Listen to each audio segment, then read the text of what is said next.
Zacarías capítulo 1, versículos del 18 al 21.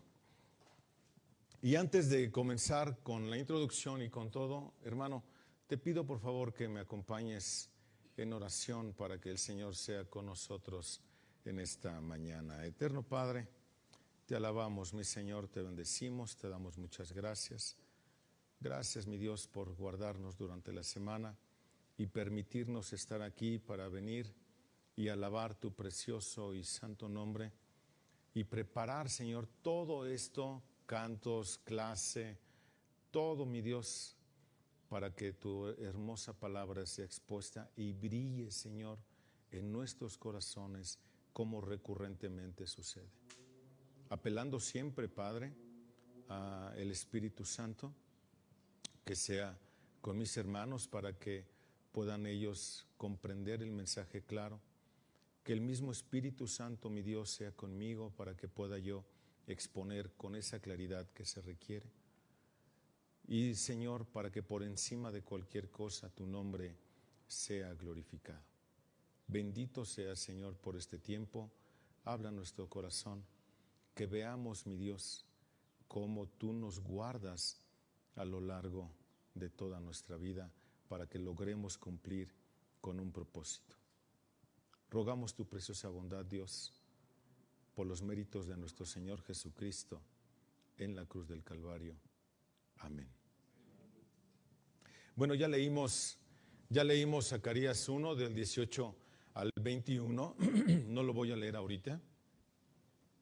Bueno, quiero leer solamente la parte, el versículo 18 y la parte A del versículo 19. Dice así: después alcé mis ojos y miré, y he aquí 4 cuernos.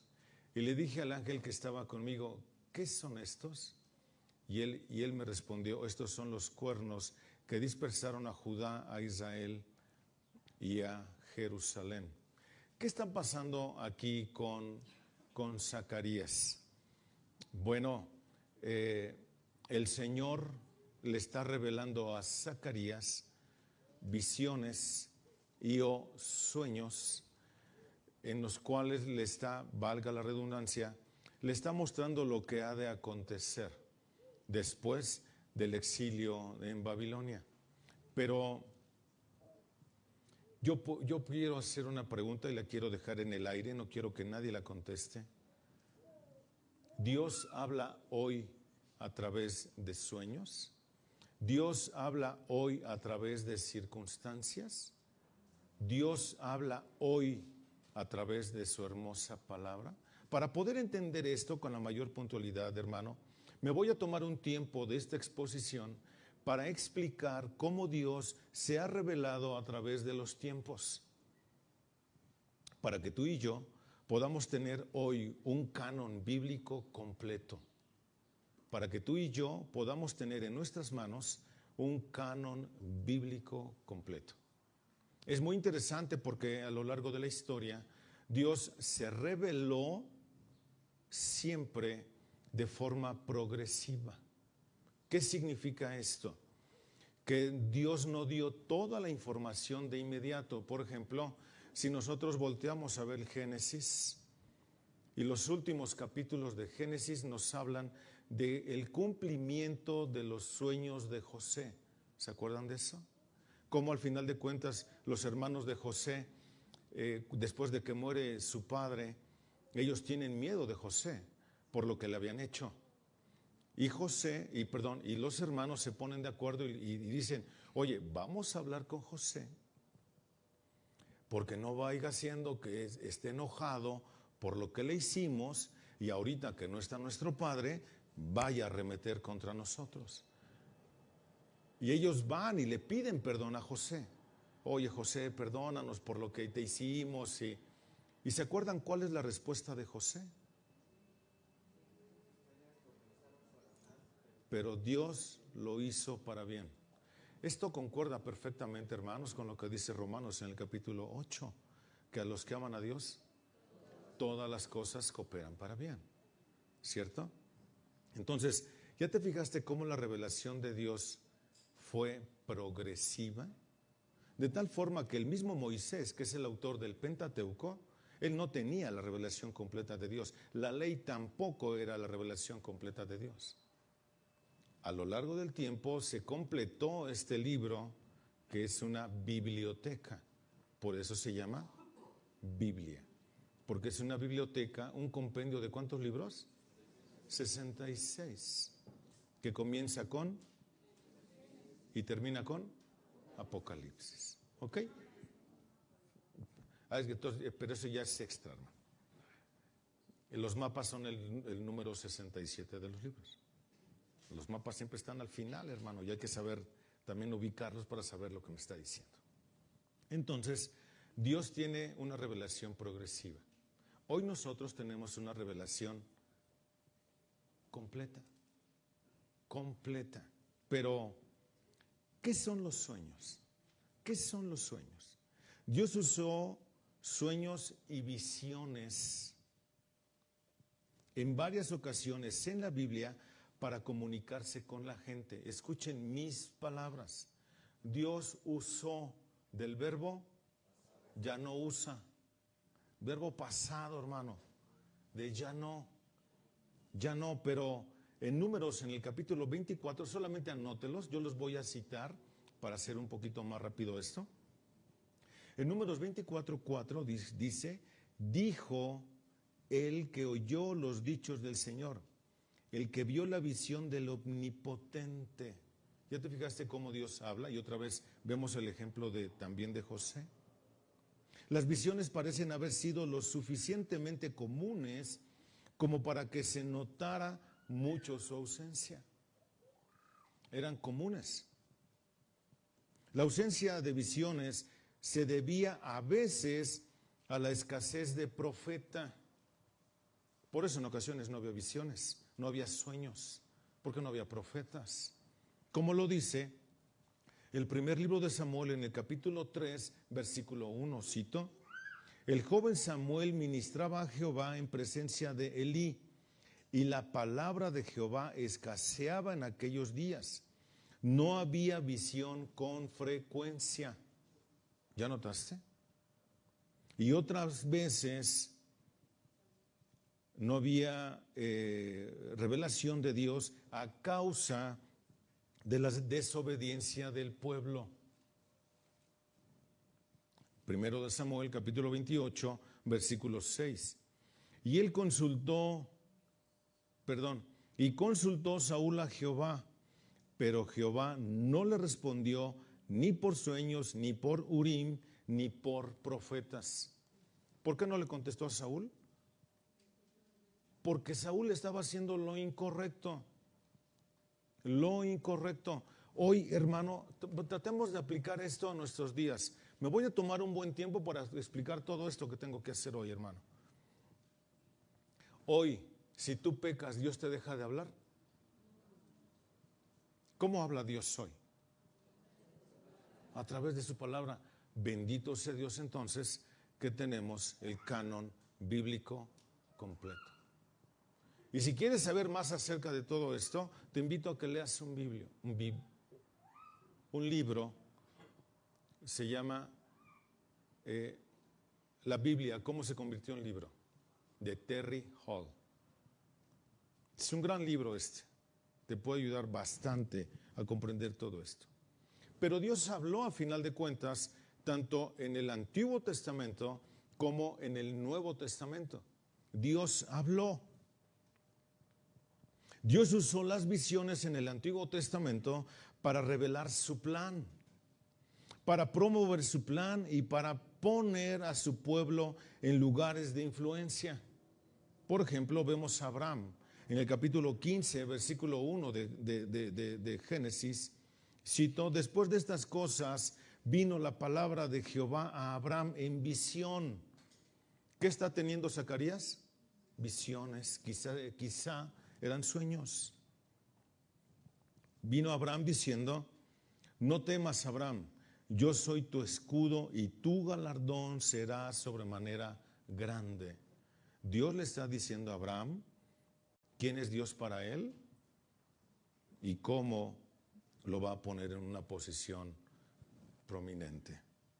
Dios usó una visión para reafirmar el pacto con Abraham, recordándole a Abraham que tendría un hijo y sería el padre de muchas naciones. Por eso le está dando este sueño o esta visión. Abimelech en Génesis 20 del 1 al 7, y de allí partió Abraham a la tierra de Negev y acampó entre Cades y Shur y habitó como forastero en Gerar. Y dijo Abraham a su mujer, a Sara su mujer, es mi hermana. Y Abimelech, rey de Gerar, envió y tomó a Sara.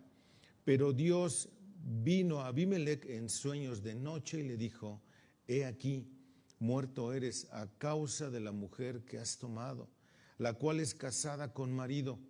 Mas Abimelech no se había llegado a ella y dijo, Señor, ¿matarás también al inocente? No me dijo él, mi hermana es, y ella también dijo, ¿es mi hermano? Con sencillez de mi corazón y con limpieza de mis manos he hecho esto. Y le dijo Dios en sueños, yo también sé que con integridad de tu corazón has hecho esto. Y yo también te detuve a pecar contra mí, y así no te permití, que la tocases. ¿Por qué no la tocó Abimelech? Porque Dios le habló. ¿Cierto? A causa, ¿se acuerdan de todo esto, esta historia? Dice que Sara era una mujer hermosa y que a causa de la hermosura de ella, Abraham podía padecer.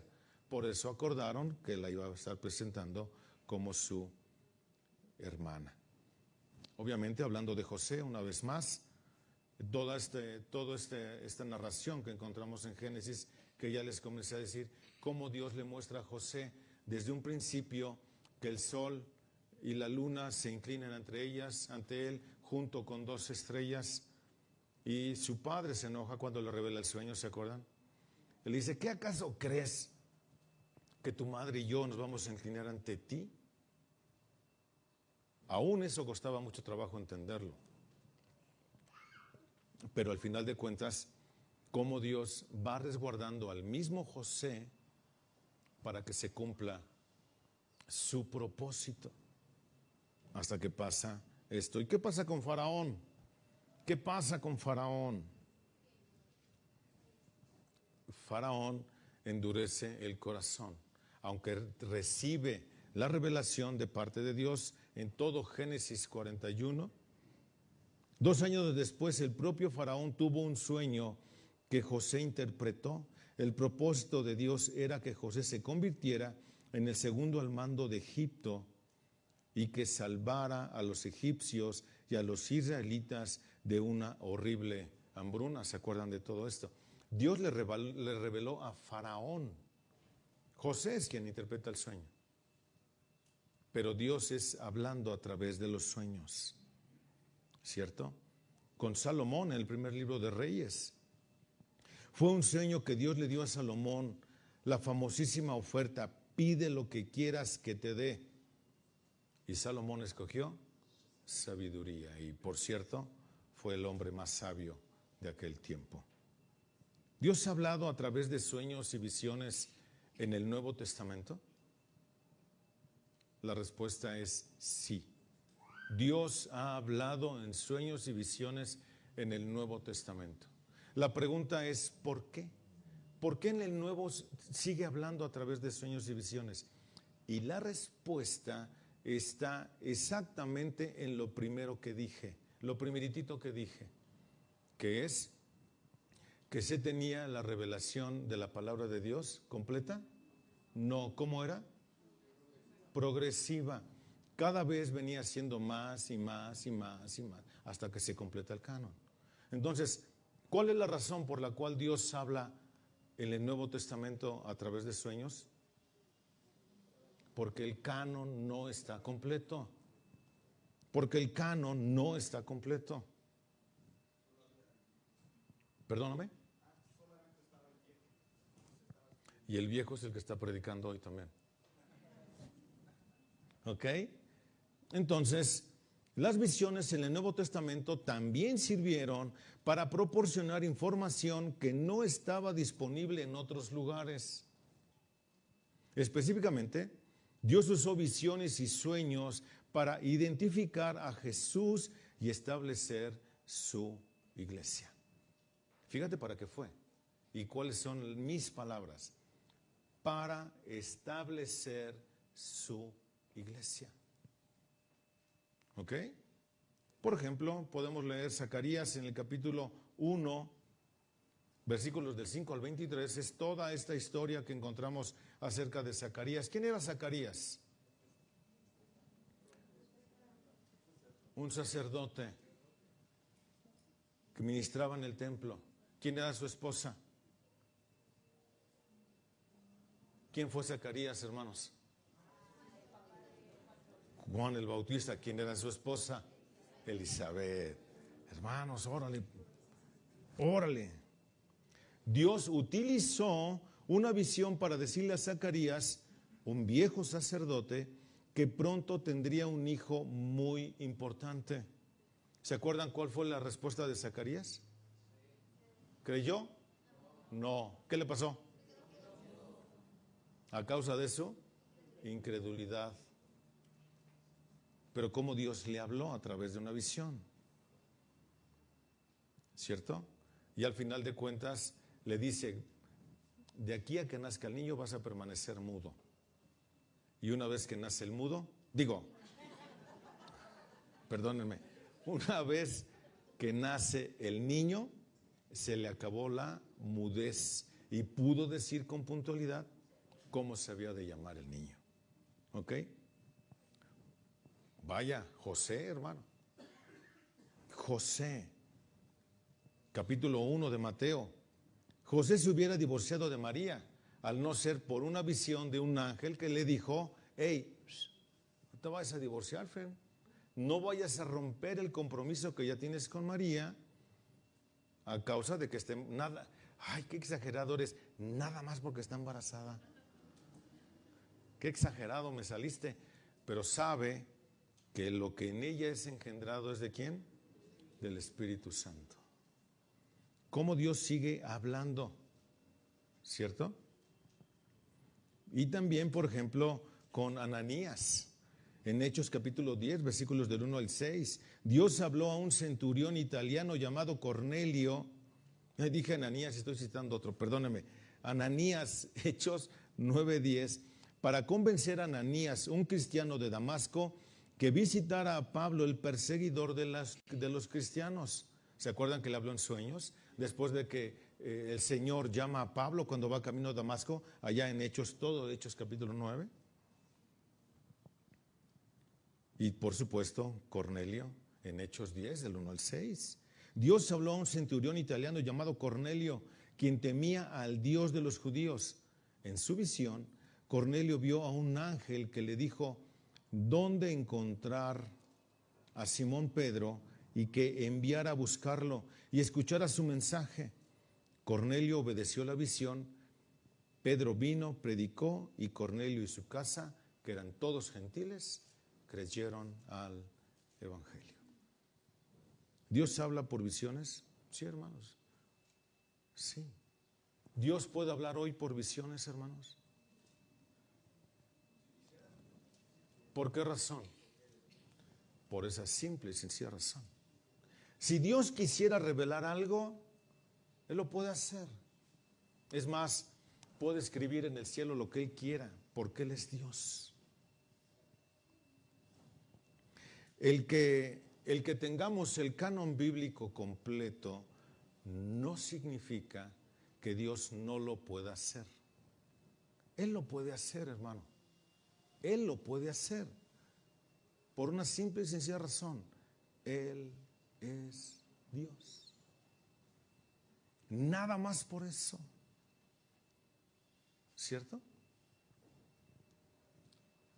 Dios no está limitado entonces a tu creencia o a tu postura. Pero ¿por qué Dios no habla hoy en sueños? Ya hoy, después de 2000 años de que fue cerrado el canon, casi 2000 años, de que fue cerrado el canon bíblico. ¿Por qué Dios no habla hoy a través de los sueños?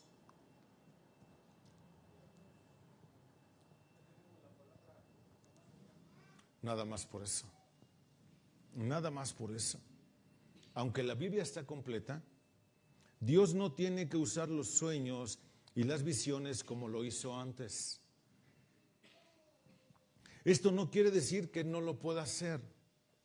Dios puede comunicarse con nosotros como Él quiera.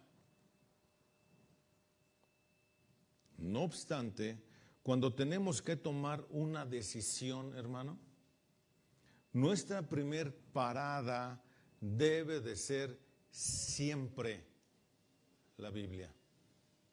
Entonces aquí ya apareció el 20. ¿Por qué nos equivocamos cuando nos equivocamos tú y yo? ¿Cuál es la razón? ¿Por qué nos equivocamos? Porque no conocemos la Biblia. Y por cuanto no se conoce la Biblia, no se sabe tomar decisiones. Y las decisiones, cuando la Biblia no se conoce, esas decisiones son sumamente emocionales. Te estás dejando llevar por tus emociones para tomar una decisión.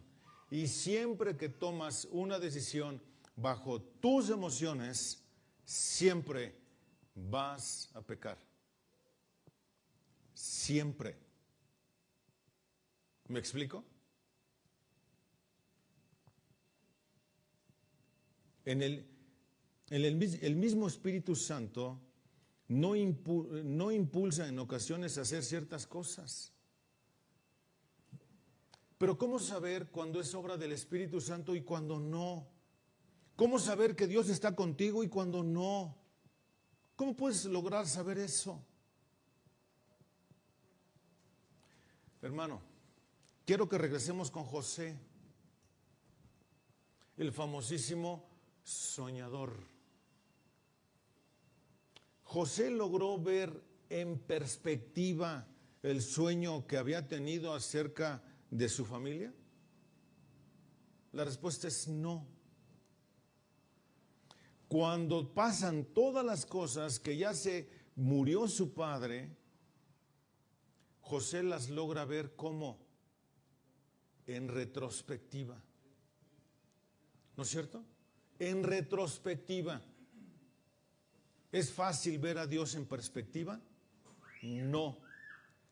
A menos, y esto lo voy a condescender, a menos que tengas una comunión excelsa con Él. Para que realmente puedas decir, el Señor me movió a hacer esto, y que no haya sido tú.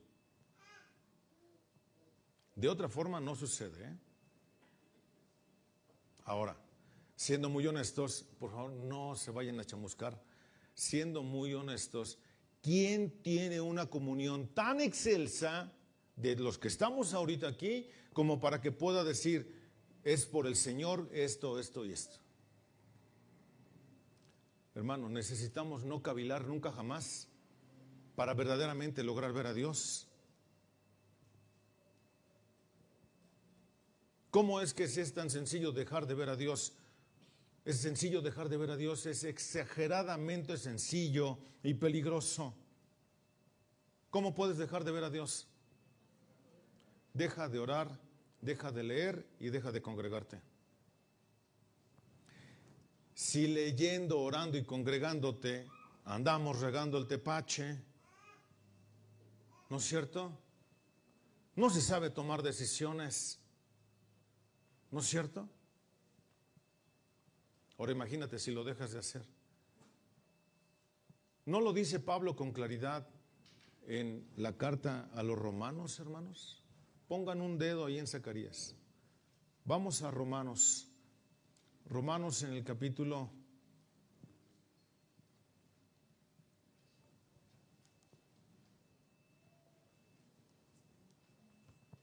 8:1. Romanos 8:1, cito.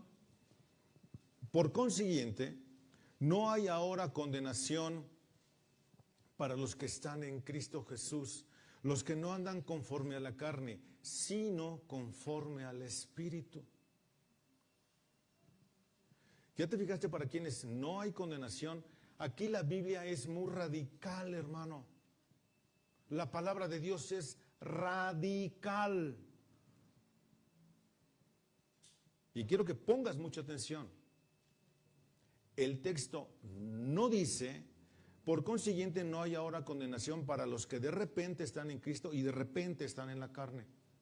¿Dice eso el texto? Ni en el texto griego da a entender eso. Aquí es blanco o negro. ¿Cierto? Ahora yo quiero que tú me digas, aquí ayúdame, hermano, ayúdame por favor. ¿Qué es andar en la carne? Fuerte. Fuerte.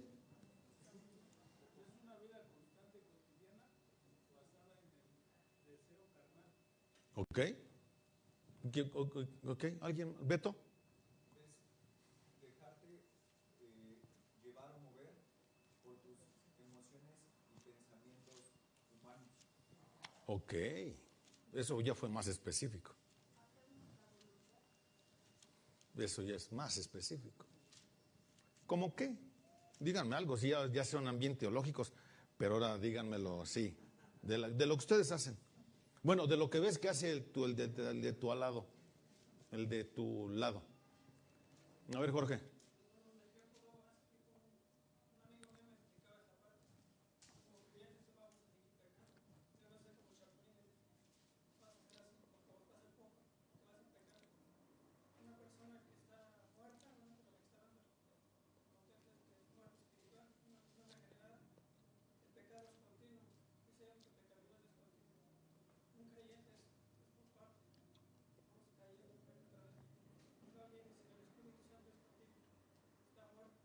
Ok. Ok. Romanos, perdóneme, Efesios capítulo 4, hermano. Efesios capítulo 4.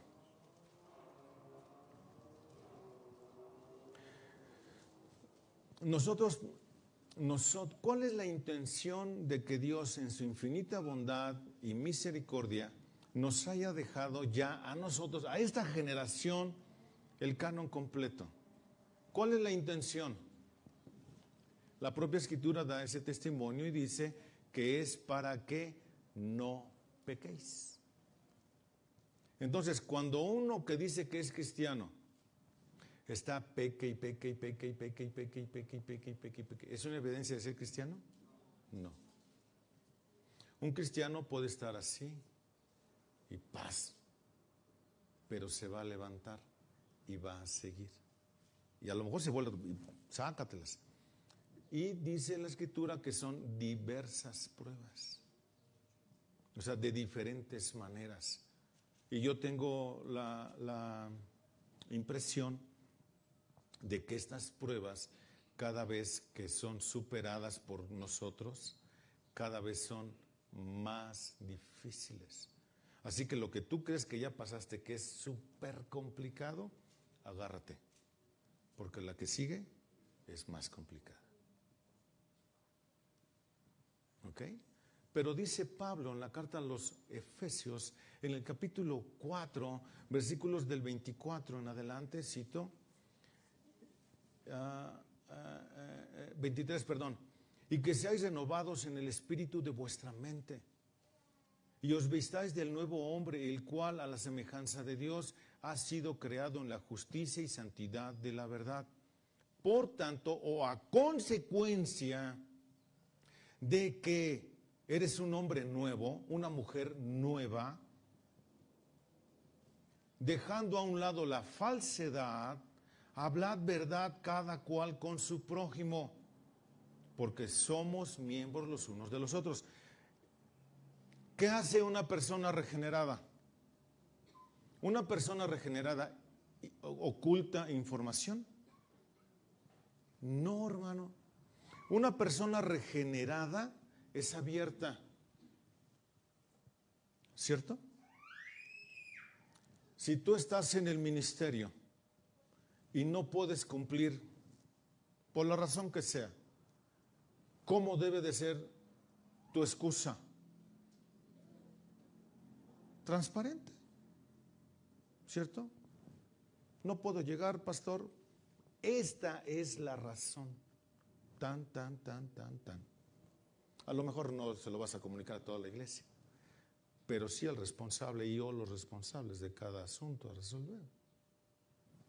Cuando tú ocultas información es porque tú no quieres que sepan algo que previamente sabes que está mal. ¿Me explico? ¿Cómo intentamos ser sagaces para envolver nuestro propio pecado?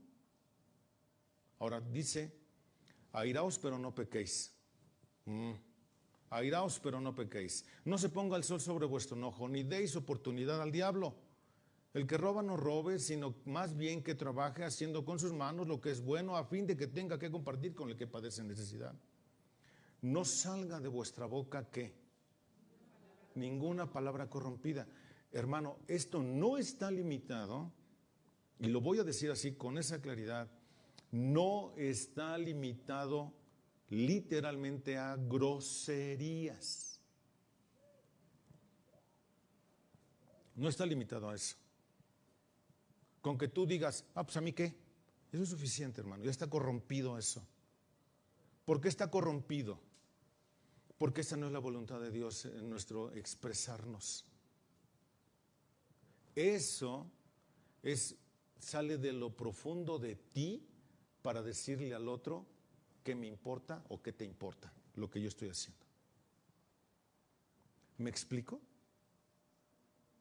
Ninguna palabra corrompida significa que siempre cuando salga algo de vuestra boca, aprendamos a dar gracia a los oyentes. ¿Quiénes son los oyentes? Pues todos los que nos oigan. Bendito sea Dios, a mí me han corregido varias veces, hermano. Y le doy gracias a Dios por eso. ¿Sabes por qué? Porque eso impide que yo me siga equivocando. Y que cuando voy a dar, la pienso y digo, hoy, no, así no era. A ver, Señor, ayúdame, ¿cómo expreso esto? Que a veces sé que los va a lastimar o que los voy a provocar a que se enojen. Pero tengo que poder decirlo, no suavizando, porque si lo suavizo es darte palmadita de espalda y decirte, no pasa nada. No. Como debe de ser, pero fíjate lo que piensas y fíjate lo que hablas. Ninguna palabra, sino la que sea buena para edificación según la necesidad del momento, para que imparta gracia a los que escuchan. Y no entristezcáis al Espíritu Santo de Dios, por lo cual fuiste sellados para el día de la redención. No hagas eso. Tú haces eso y empiezas a vivir en tu carne al 100%. 31. Escucha. Sea quitada de vosotros toda amargura. ¿Hay algún amargado aquí? No levantes tu mano, hermano, por favor. No la vayas, álzala mentalmente. Aunque luego sienta como que te vas yendo así. Espérate. ¿Hay algún amargado aquí? La respuesta es sí, hermano. Suena fuerte es que tú eres un amargado. Una cosa es decirle, eres un amargado, que suena hasta despectivo, a decir que tienes problemas para superar ciertas cosas. Hermano, la Biblia lo dice con claridad. ¿Hay amargura? Sí. ¿Cómo sé que hay amargura, hermano? ¿Cómo sé que hay amargura en algunos? ¿Sabes cómo lo sé? Porque aquí dice, y Dios no se equivoca ni miente. ¿Qué nos puede generar amargura? Cuando las cosas no salen a mi manera. Eso a mí en automático me genera amargura. Porque hay como frustración, yo ya no. No, para el otro, cuenten con todos menos conmigo. Es una canción, ¿no? Pero no, hermano. Eso es amargura. Y esa amargura es contagiosa, ¿sabes? Es peor que la lepra. Porque al rato la iglesia ya no quiere hacer nada. Si alguien le platica a otro de esa amargura que tiene en su corazón, el otro va a decir, ay, sí es cierto, mejor yo tampoco ya no voy a servir. Eso es amargura. ¿Eso es ser espiritual? ¿Eso es ser movido por el Espíritu Santo? Es más, ¿Dios te está hablando hoy, hermano? Entonces, no hagas como que te duermes. Escucha. Sea quitada de vosotros toda amargura, enojo. Hay cosas que yo hago que te enojan. No me digas que no. ¿Hay cosas que yo hago que te enojan? La respuesta es sí. Hermano, ¿pero vale la pena que te enojes? ¿Vale la pena que nos enojemos entre nosotros, hermano? Todas las veces que nosotros nos enojamos contra alguien, lo único que estamos haciendo es perder el tiempo. Es perder el tiempo. Porque ya no quieres, que porque no sé qué, que no vale la pena, hermano, de verdad. No vale la pena. Y eso es lo que hay que quitar para tratar de ser espirituales. No solo el enojo, sino luego la ira. Y no es esa de ira, no, no es esa. Es a la otra, hermano. O de que ya no quieres nada y estás súper enojado y pierdes los estribos. Y cuando es así, empiezas a gritonear. ¿Ves lo que dice aquí, no es cierto? Vienen los gritos y luego vienen las maledicencias. Frena tu boquita, dijo. Cállate, cállate. Así como toda clase de malicia. ¿Dios habla hoy? Sí, a través de su hermosa palabra. ¿Por qué pecamos cuando pecamos y por qué pecamos como pecamos? Es porque no tenemos temor de Dios. Es porque usted no está consciente de la salvación tan grande que tiene. Usted no está consciente de eso. Y antepone cualquier cosa para tratar solamente de hacer su propia voluntad. No se enoje, hermano. Es más, voy a ser condescendiente como la Biblia. Enójese. Pero no deje que ese enojo lo domine. Por más enojado que esté, vaya con el hermano, vaya con la hermana, arregle sus diferencias. Cuando no hacemos eso, empieza a acrecentar en mi corazón una ira y luego ya no quiero nada. Por eso es demasiado peligroso. Y cuando yo hago lo que dice aquí, entonces soy impulsado para que el Espíritu me lleve y yo deje de hacer cosas o lleve a hacer otras. Pero lo voy a poder entender solo cuando hago lo que dice aquí. De otra forma, no, hermano. ¿Cierto? Entonces, Dios es suficiente. Dios no te va a hablar en sueños. Ya lo hizo, pero fue a causa de que no se tenía el canon bíblico completo. Hoy, Dios te habla principalmente a través de la Biblia, nunca de un sueño. No porque Dios esté limitado, insisto. Él es el mismo ayer, hoy y siempre. Pero nos dejó su hermosa palabra. Escuché una ilustración de Paul Washer en la semana. Somos empleados, ¿no es cierto? Yo soy empleado, hermano. Yo soy empleado del Señor, pero soy su empleado. Y decía Paul Washer, si tú llegas a un trabajo y te dicen, te dan un manual gigante de trabajo de lo que debes hacer y cómo lo debes hacer y por qué lo debes hacer. Y te dan un manual enorme y te dicen, tienes que leerlo porque de este depende tu crecimiento en la empresa y de esto depende el que tú obtengas una buena remuneración. ¿Qué harías? Y dices, no, pero pues por supuesto que me lo he hecho. No, yo veo cómo, pero lo acabo. Es más, en 15 días me lo echo. Hermano, esto es más valioso que cualquier manual. Es la palabra de Dios. Y es buena para ti, porque te hace crecer en sabiduría. Es la palabra de Dios que te conduce a la vida eterna. Dios ya se reveló. Hoy no necesitamos de profetas.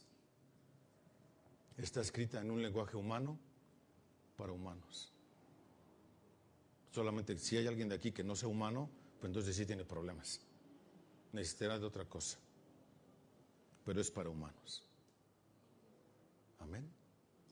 Hasta aquí, ¿alguna duda? Pareció más clase que predicación, pero era necesario llevarlo así.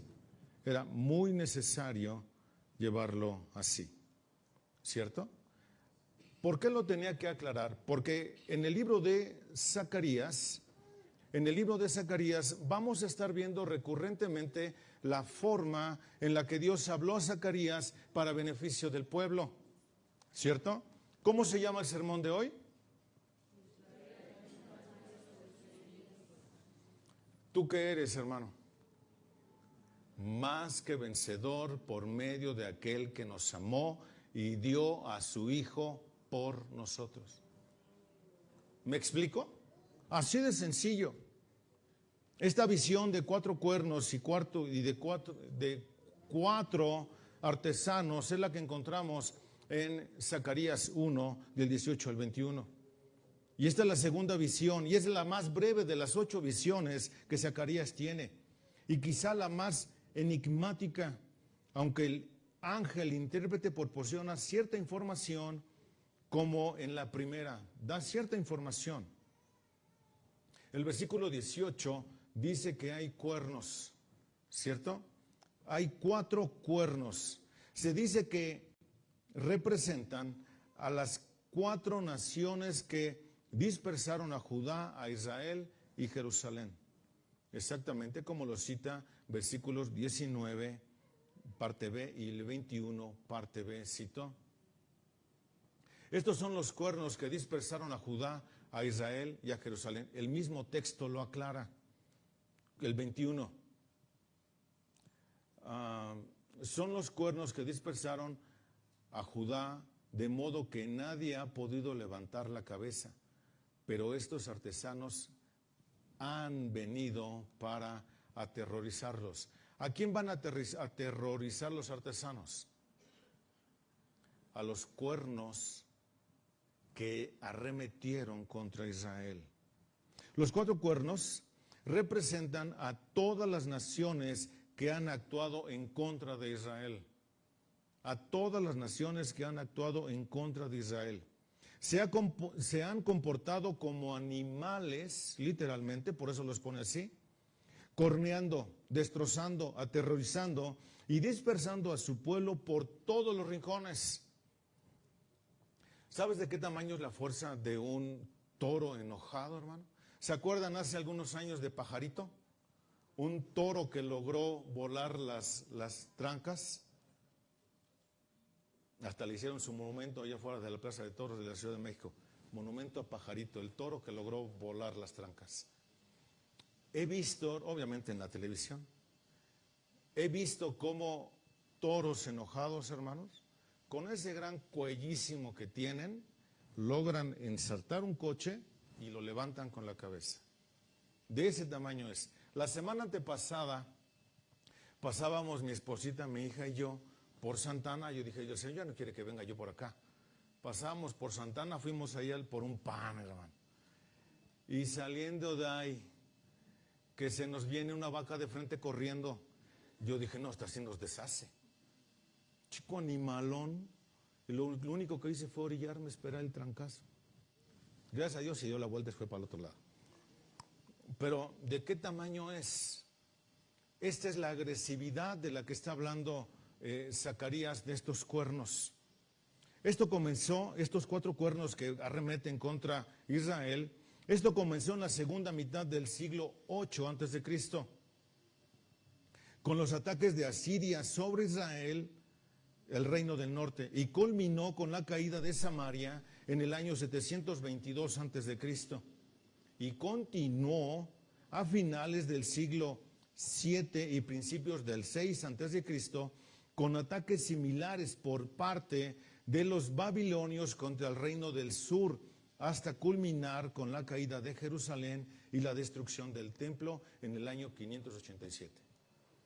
La destrucción del templo fue algo que devastó a todo Israel, ¿no es cierto? Y Jerusalén dejó de ser el centro de la ciudad. No había templo donde adorar. La propia Escritura dice que como el templo que edificó Salomón, no se volvió a edificar otro como este. Arremetieron hasta que acabaron con él. ¿Cierto? Esto es de lo que está hablando aquí Zacarías, de lo que ya pasó. Algunos otros comentaristas incluyen también al mismo Roma, pero Roma aquí todavía no figura. Roma es mucho más adelante, mucho más adelante. Lo que aquí se expone no es un ataque único, sino toda una historia de avasallamiento y brutalidad que se resume como la dispersión de Judá, Israel y de Jerusalén, como lo cita el versículo 19. Tampoco se limitaba a los grandes poderes imperiales que participaron en esta conducta depredadora contra Israel. En el Antiguo Testamento se condena a Edom, en particular por la forma en que se aprovechó de la caída de Judá para instalarse allí, apoderarse de su territorio y vender a sus habitantes como esclavos. ¿Quién era Edom? Saúl. O sea, era su pariente, ¿no es cierto? O sea, su primo, su tío lejano. Ni tan lejano porque era Esaú. ¿Cierto? Esto fue especialmente amargo para los israelitas, ya que los edomitas tenían una estrecha relación con ellos como descendientes de Esaú. Eran primos, hermanos, porque era el hermano de Jacob. Eran primos. Qué terrible, ¿no? Dice Alex Montoya, lo voy a citar textual: el perro bravo no es el del vecino, hermano. El perro bravo es el que tienes tú en tu casa. O sea, si quieres causarle daño a tu familia, haz algo tú mismo. Si quieres hacerle daño a la iglesia, no lo hagas, por favor. Porque sé de lo que somos capaces. Sé de lo que somos capaces. Este tipo de cosas dejan en la mente de las personas profundas cicatrices que no sanan con facilidad y que en lugar y que dan lugar a conflictos interminables. Cuando pasan los conflictos o las ¿cómo se dice? Cuando pasan las venganzas de generación en generación, ¿te acuerdas? Que eso sí se estilaba antes, allá en Egipto y en la antigüedad. Aquí no, ¿verdad? Aquí no. En la época de Zacarías resultaba totalmente imposible que el pueblo de Jerusalén pidiera cuentas a las naciones por lo que habían hecho. Era imposible. Con toda seguridad, la repatriación ocurrida 18 años antes había sido una especie de compensación. Sin embargo, la realidad era que la inmensa mayoría de los israelitas seguía dispersa y que todos vivían bajo el dominio extranjero que había heredado y retenido el botín de sus antecesores. Hoy, ¿cómo está Israel? Aunque ya fue constituida como nación en 1948, hoy Israel, ¿cómo sigue? Dispersa por todos lados, ¿no es cierto?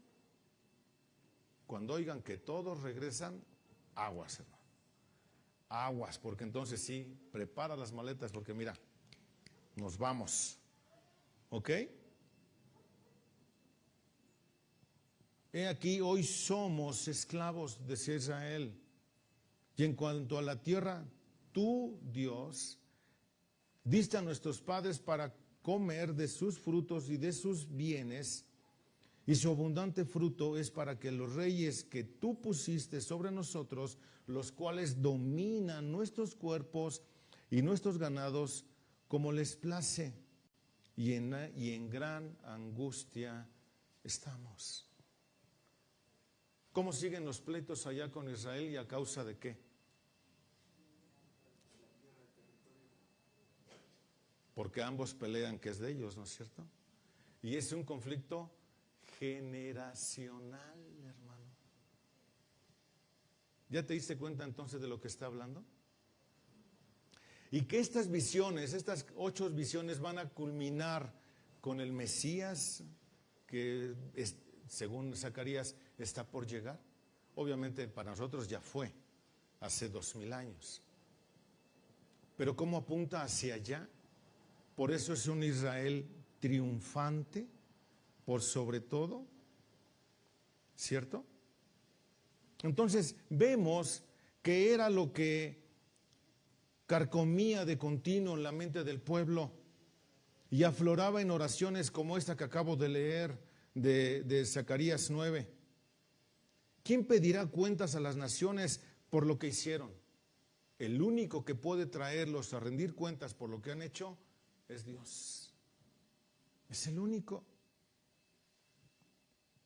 La respuesta proporcionada por esta visión es sorprendente y a primera vista parece no tener ningún sentido. Zacarías ve 4 artesanos. Algunos comentaristas y algunas traducciones de la Biblia dice herreros. No necesariamente es eso, porque los artesanos, hermano, y es muy significativo esto, nota, versículo 20, entonces el Señor me mostró 4 artesanos. 4 artesanos y dije, ¿qué vienen a hacer estos? Y él respondió diciendo, aquellos, hablando de los artesanos, son los cuernos que dispersaron a Judá, aquellos son los cuernos que dispersaron a Judá, de modo que nadie ha podido levantar la cabeza.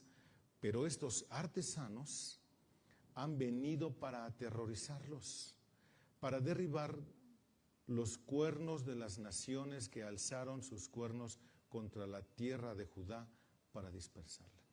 ¿Quiénes son esos artesanos y por qué los menciona?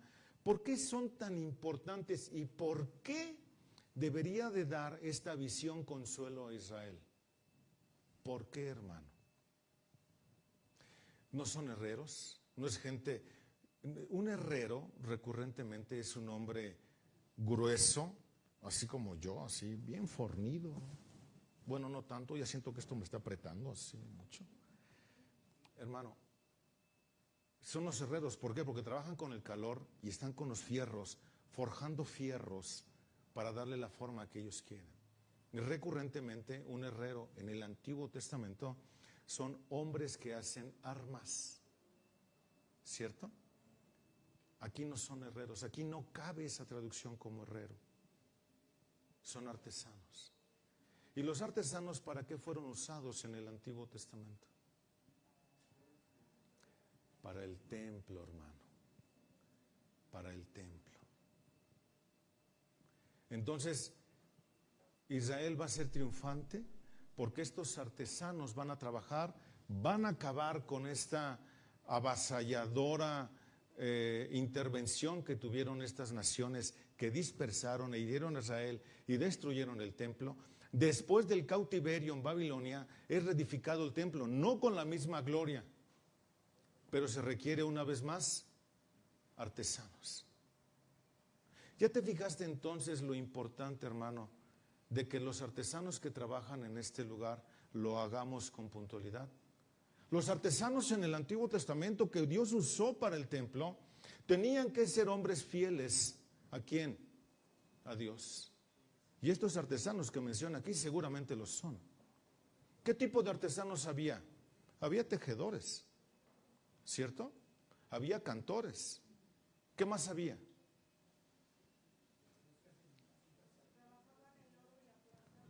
Para adornarnos, ¿cierto?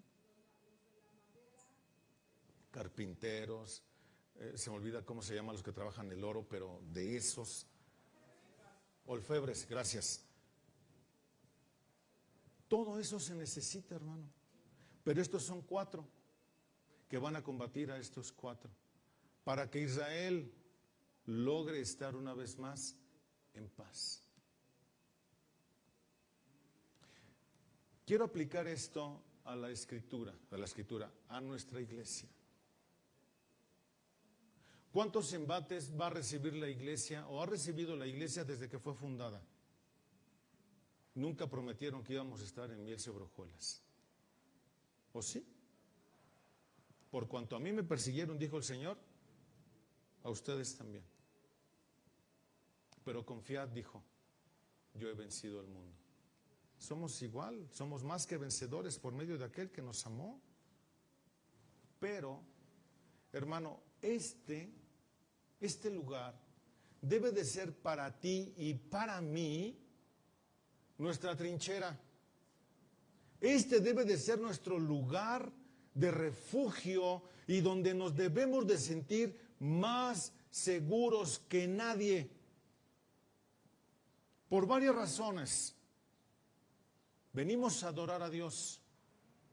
El que no se goza en el servicio, hermano, mejor que no sirva. Porque como lo dije al principio, va a contagiar a todos los demás. ¿Tenemos un enemigo? ¿Tenemos uno? No. ¿Cuántos tenemos? 1, Satanás. 2, el mundo. Y 3, nosotros mismos. ¿Qué tan peligroso eres? ¿Qué tan peligroso eres que el apóstol Pablo dijo que nos cuidáramos de nosotros mismos? ¿Qué tan peligrosos somos que el Señor dijo que oráramos por nosotros mismos? ¿Qué tan peligroso es Satanás cuando dice que es el acusador? ¿Qué tan peligroso es el mundo que dice la Escritura que el que ama al mundo no es de Dios? Y la única forma, hermano, de combatir y de ser vencedores es haciendo lo que Dios ya dijo. Haciendo lo que Dios ya dijo. No es con espada ni con ejército, sino con ¿qué? Con su Santo Espíritu. Todos los que estamos aquí tenemos el Espíritu de Dios. Levante, aquí sí les voy a pedir, por favor, levante su mano quien no tenga el Espíritu de Dios. No se avergüence, por favor. Si usted no lo tiene, no se avergüence. Yo le pido que con confianza levante su mano. No es para exhibirlo, es para volcarnos en atención a usted y atenderlo. Y usted pueda estar seguro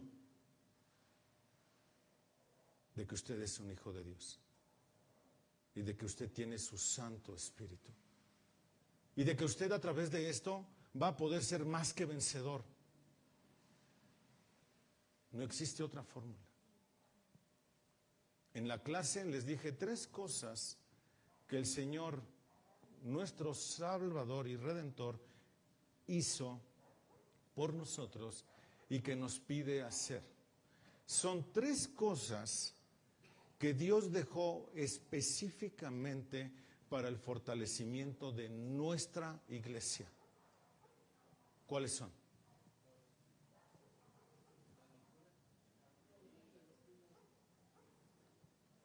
En la clase les mencioné 3, les voy a dar más pistas. Cuando hablé de los atributos comunicables de Cristo: amor, perdón,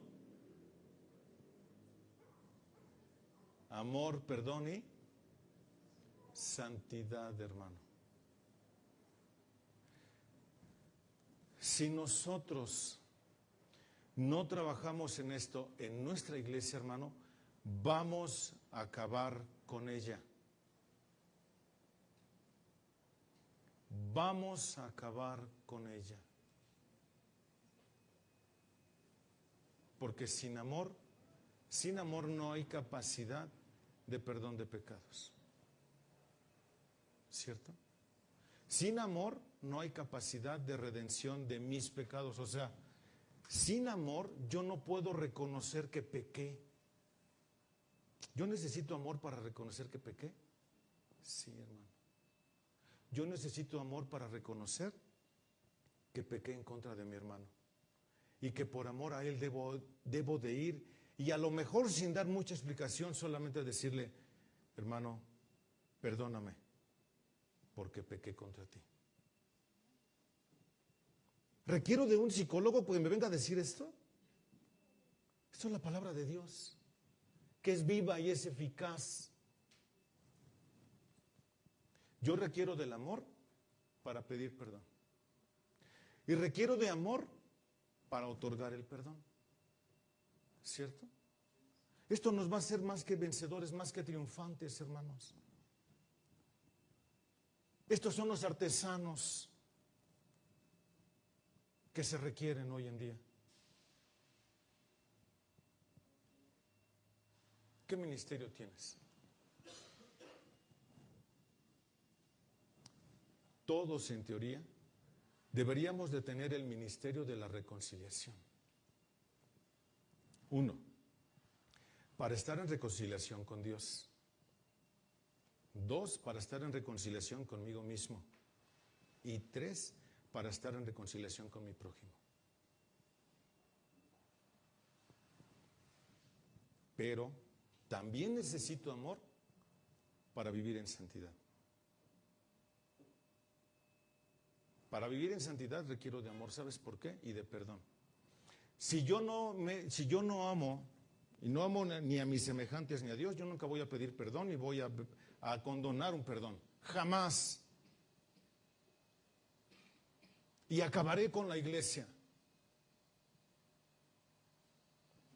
Y si tú tienes ese pensar, te pido que te arrepientas. Porque con ese pensar estarás mostrando que no hay regeneración en tu vida. Y excuso decirte dónde vas a terminar. Y sin ninguno de esos puedes tener santidad. Si no hay amor, no amas a Dios, porque quien no tiene santidad no puede ni siquiera ver a Dios. Si no hay amor, escúchalo. No puedes hacer eso. Si no pides perdón es porque no hay amor, y mucho menos es porque no hay santidad en tu vida. Esto se contrapone contra cualquier programa de psicología que tú quieras ir a escuchar a donde tú quieras.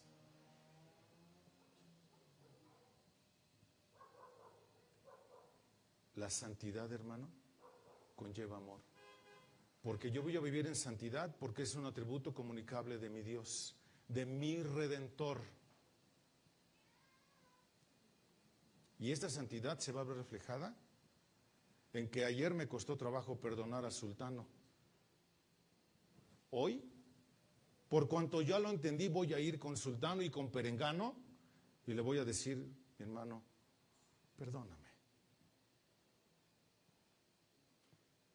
Esa es la mejor forma de ser triunfantes. Cristo ya venció nuestra batalla, hermano. ¿Qué más quieres? ¿De qué forma quieres que Dios te hable? ¿Quieres que Dios te lo revele a través de un sueño? Todas las formas o todas las veces que tú decidas no hacerlo, te estás rebelando en contra de la voluntad de Dios. Y estás carcomiendo con pecado a ti mismo, a tus familiares y a la iglesia. Así de peligroso es esto. Somos más que vencedores, hermanos. Dios nos está hablando claramente hoy, ¿no es cierto? En un mensaje que parecía, les soy honesto, me costó trabajo entenderlo.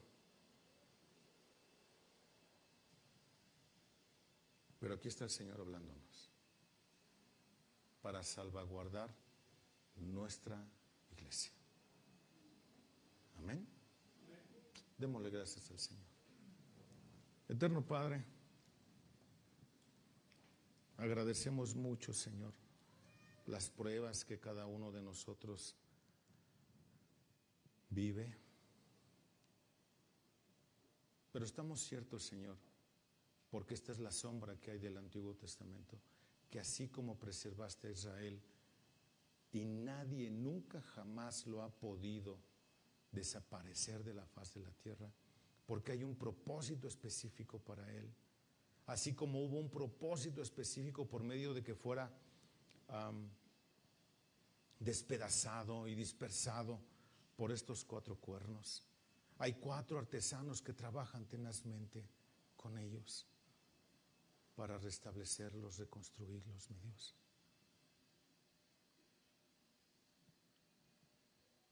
Nosotros, Señor, entendemos que nacimos separados de ti por el pecado que heredamos de nuestros padres. Pero a su debido tiempo, Padre, en tu infinita bondad y misericordia, nos presentaste el Evangelio para creer en él, para vivirlo, Señor. Siendo ya cristianos, no ha sido fácil, Padre. Reconocemos nuestra inconstancia. Perdónanos por eso. Ayúdanos, Señor, a